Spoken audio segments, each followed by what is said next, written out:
Assalamualaikum warahmatullahi wabarakatuh. Baik,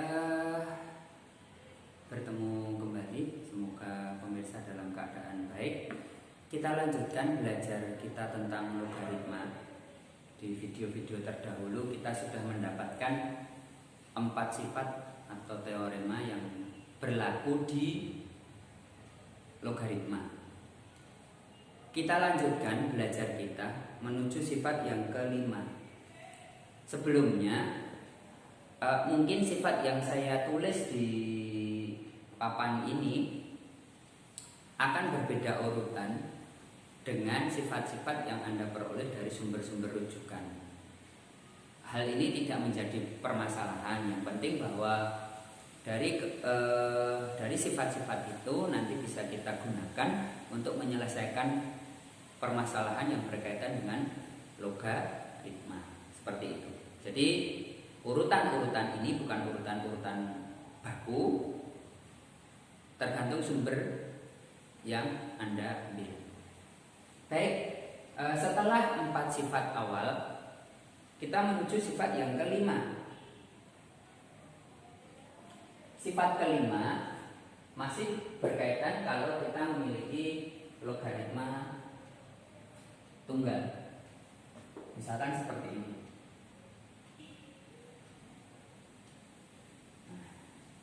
Ini kan ada satu buah bilangan logaritma, di mana numerusnya adalah B, basisnya adalah A.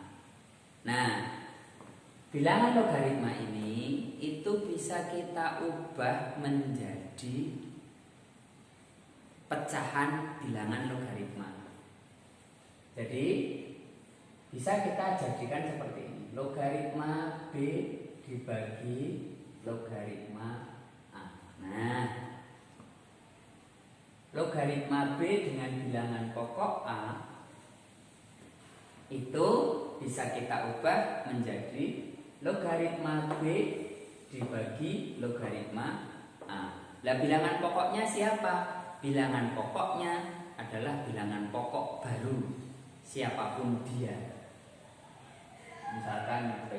Asalkan P itu memenuhi persyaratan untuk menjadi bilangan pokok. Nah, berarti kalau misalkan kita memiliki logaritma 5 dengan bilangan pokok 2, logaritma 5 dengan bilangan pokok 2 ini bisa kita nyatakan dalam bentuk pecahan yang bermacam-macam.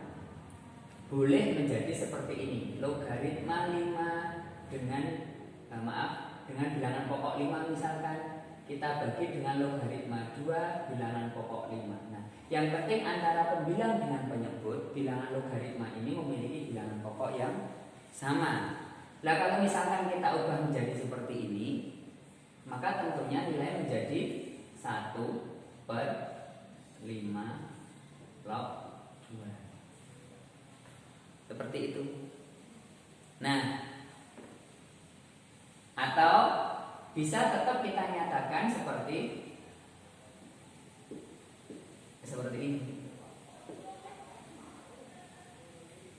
2 bilangan pokok 3. Boleh. Jadi logaritma 5 bilangan pokok 3 dibagi logaritma 2 dengan bilangan pokok 3, kalau mau dirunut dari arah kanan ke kiri, nilainya bukan 1 ini kita peroleh dari sini. Tetapi logaritma 5 dengan bilangan pokok 3 dibagi logaritma 2 dengan bilangan pokok 3, nilainya nanti bisa menjadi logaritma 5 dengan bilangan pokok 2. Seperti itu.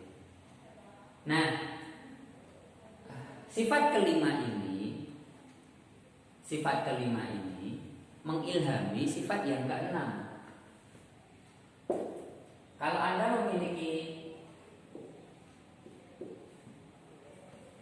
sebuah bilangan logaritma di mana numerusnya B, bilangan pokoknya A, nanti nilainya itu bisa kita tukar. Kok ditukar ya? B menjadi bilangan pokok, A menjadi numerus. Tetapi 1 per B. Nah seperti ini. Mana contohnya ini? Logaritma 5 dengan bilangan pokok 2. Ketika kemudian kita pecah menjadi pecahan, kita ubah bilangan logaritma ini menjadi pecahan bilangan logaritma, di mana bilangan pokoknya kita sesuaikan dengan numerus awal, maka kita memperoleh pembilang 1. Sementara penyebutnya itu seolah-olah merupakan pergantian tempat antara numerus dengan bilangan pokok atau basis. Jadi A log B, cara baca yang kaprah tadi, logaritma B dengan bilangan pokok A itu akan senilai dengan 1 per logaritma A dengan bilangan pokok B. Nah, ini contoh karena sudah terwakili dari sifat yang kelima, tidak perlu saya memberi contoh untuk sifat yang ke-6. Sedangkan sifat yang ke-7, kita sudah berkaitan dengan dua buah bilangan logaritma. Jika Anda memiliki perkalian antara dua buah bilangan logaritma, ini bilangan logaritma yang pertama, ini bilangan logaritma yang kedua, operasinya perkalian, dan perhatikan bahwa numerus bilangan logaritma yang pertama ternyata sama nilainya dengan basis bilangan logaritma yang kedua atau faktor yang kedua. Maka biar Anda tahu kenapa hasilnya demikian, berdasarkan sifat yang kelima, ini bisa kita nyatakan dengan logaritma B dibagi logaritma A dikalikan yang ini logaritma C dibagi logaritma B.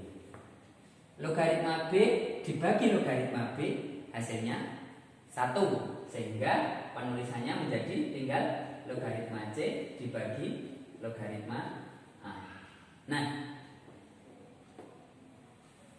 penulisan logaritma B dibagi logaritma A bisa dinyatakan dalam bentuk sebuah bilangan logaritma, yakni logaritma B dengan bilangan pokok A. Maka untuk sifat yang ke-7, ada logaritma C dibagi logaritma A, bisa kita nyatakan dalam tata cara penulisan logaritma C dengan bilangan pokok A.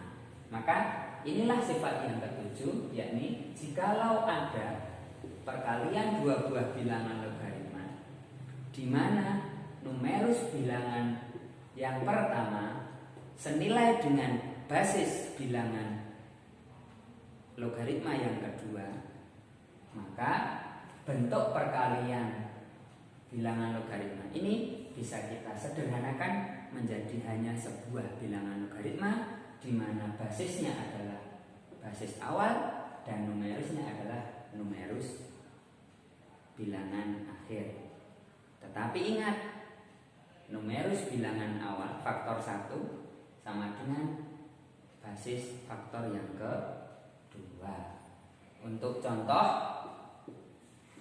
semisal ada 2 log 5 dikali 5 log 8. 2 log 5, 5 log 8. Ini numerusnya 5, ini basisnya 5. Maka berdasarkan sifat yang ke-7 bisa kita nyatakan dalam bentuk 2 log 8. Dan secara kemahiran, maka nanti ini nilainya adalah 3. Jadi 2 log 5 kalikan 5 log 8 senilai dengan logaritma 8 bilangan pokok 2. Logaritma 8 dengan bilangan pokok 2 dalam bentuk nilai logaritma Kalau kita nyatakan dalam bentuk bilangan biasa atau bilangan asli bulat, maka nilainya adalah 3. Baik, ada 3 tambahan sifat. Mungkin agak panjang video ini, tetapi 3 sifat ini melengkapi sifat-sifat yang sudah kita pelajari di video-video terdahulu. Semoga video ini bermanfaat. Kurang lebihnya mohon maaf. Assalamualaikum warahmatullahi wabarakatuh.